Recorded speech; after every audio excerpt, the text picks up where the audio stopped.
Come on. Come on, devbrevyt. You got this.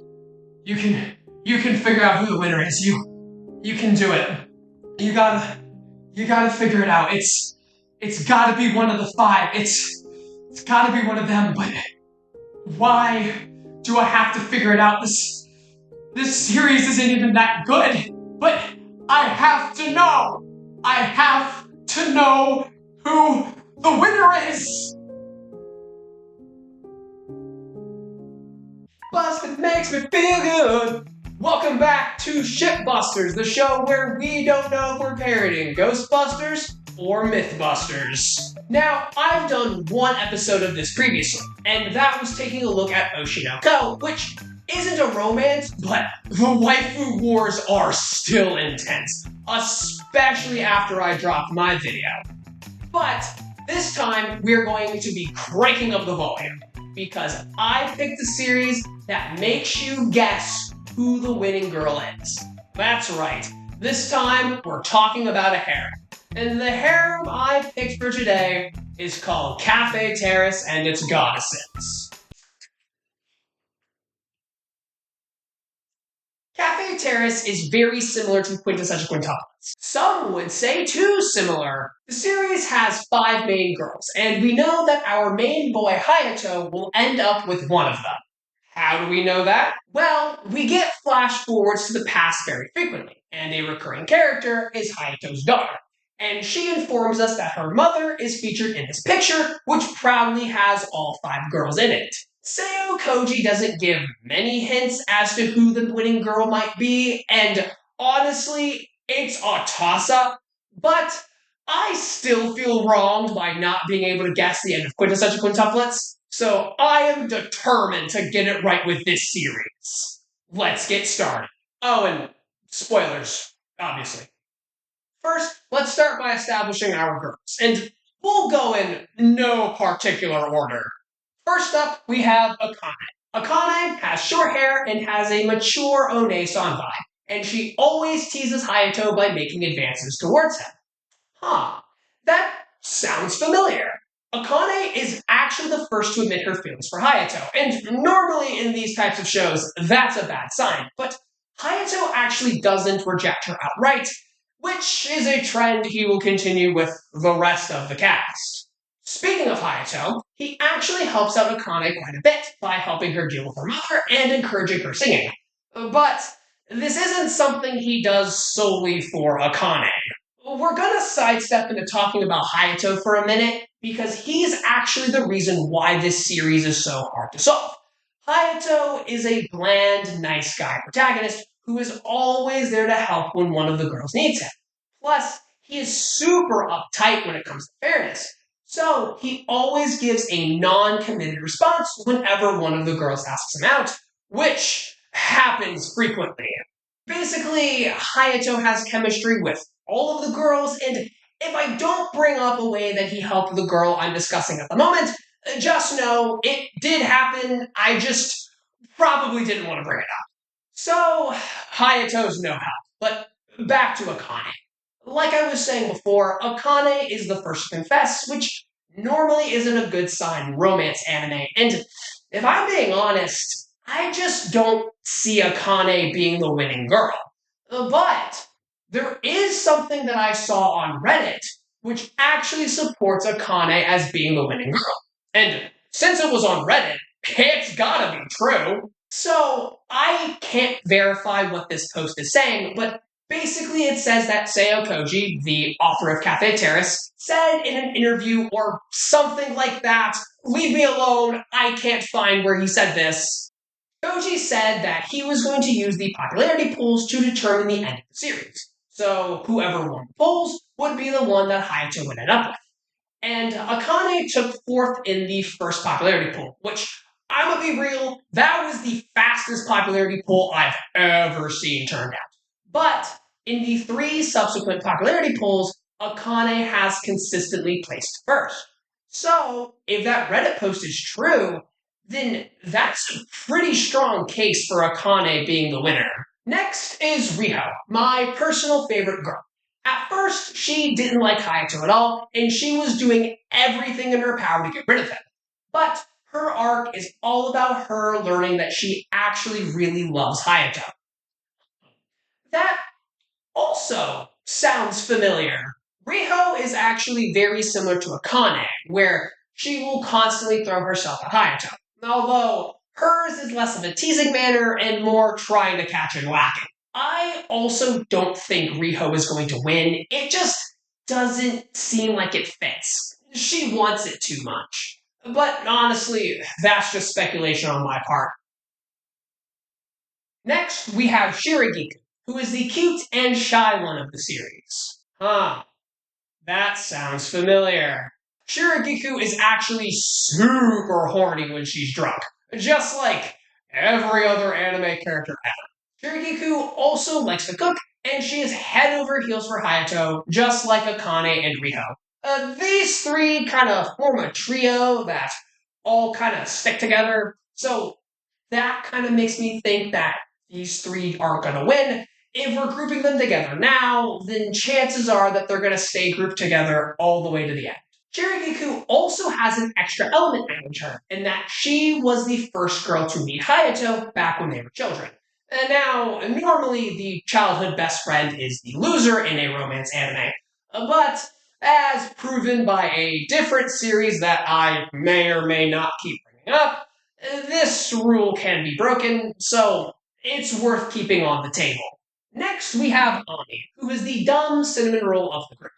She seems the least interested in Hayato romantically because she just wants to focus on martial arts because she is very athletic. Is this bit fun anymore? Was it ever funny? Anyway, it isn't even confirmed if Ami has feelings for Hayato at the moment, but it is being heavily implied, which makes me feel that she has the best chance of winning, just like another certain parallel character from another series. But again, that's just speculation. Lastly, we have Oka. Oka eats a lot, and just like Riho in the beginning, she didn't like Hayato. But as the series progresses, she grows a lot closer to him, and she doesn't really have a character outside of that. Oka is the red herring of the series. It just seems too obvious for it to be her. Or maybe they wanted me to think that. And then at the end, it actually is her. Or maybe they wanted me to think that. So that was a basic rundown of all the girls. And as you can see, there's a lot to parse through. And I don't have much evidence outside of a hunch. But I do have one thing. A hint that might actually crack the case wide open. A reoccurring theme in Cafe Terrace is the past mirroring the present. Each one of the girls had a grandmother that worked at the cafe with Hayato's grandfather. So we can see a very one-to-one comparison. So, who did Hayato's grandfather end up with? Well, we know the answer to that. It's Hayato's grandmother. But she doesn't have a parallel in the present. Each of the girls represent their grandmother, so Hayato's grandmother is left without a clear parallel in the present. There isn't a sixth girl that easily can represent her. Except there is a sixth girl, as well as a seventh through a 12th. Here we go! Okay, first let's address technical girls 6 through 10. Each one works at a rival diner run by the villain of the series, and they all have a hair color in the anime I wasn't expecting. They're all rip-offs of the main girls who are already rip-offs of the quintessential quintuplets, so that makes these 5 even more irrelevant. In fact, I think these 5 were introduced as a way to poke fun at the fact that the 5 main girls are similar to the quintessential quintuplets. Plus, these 5 aren't in the picture that Hayato's daughter points out in the end, so we know that they're not going to win.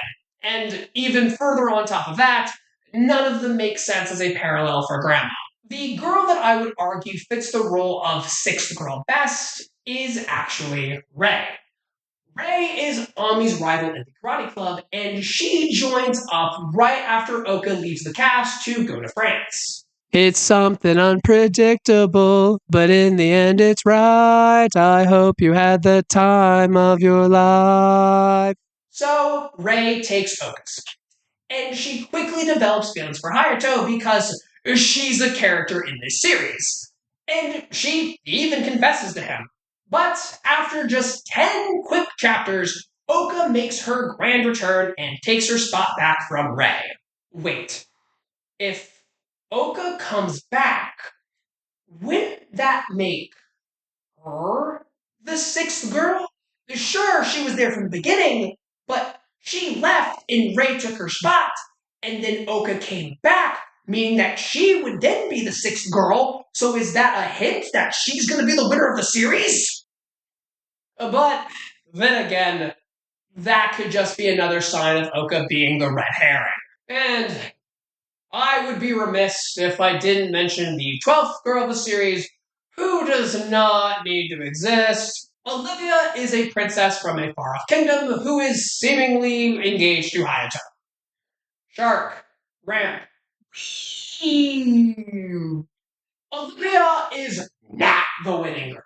However, she does have a connection to Hayato's grandmother because Hayato's grandmother made a dish for Olivia's mother that was so delicious that her mother promised Olivia's hand in marriage to Hayato. But that wasn't legally binding enough, so Olivia marries someone else who looks exactly like Hayato. What is going on in this series? This arc is padding. It's fluff. The only reason why I'm even bringing it up is because it has a lot to do with Shiragiku. Like I said, Olivia is in Japan because she's trying to figure out a dish that Hayato's grandmother made in the past. And since Shiragiku was an apprentice to Grandma, and she's also a chef, she was the one tasked with figuring this out. Along the way, we see Shiragiku thinking and acting a lot like Grandma, primarily making the food that Hayato enjoys eating. So, if we're gonna go down the Grandma angle, I think that Shiragiku is actually the one that fits the role of grandmother the best. And now we've reached the part of the video where I tell you who I think the winning girl is going to be, blah, blah, blah. But, in all honesty, I can't pick. I keep going in circles with all of the theories, trying to figure out who it might be. But, honestly, whoever does end up winning, I think it will make a lot of people pissed off. Thank you so much for watching. Make sure to watch the last episode of Shipbusters where I talk about Oshinoko. And also check out my video on quintessential quintuplets if you like this video. And if you did like it, make sure to click the like button, comment, subscribe, and with that, sayonara.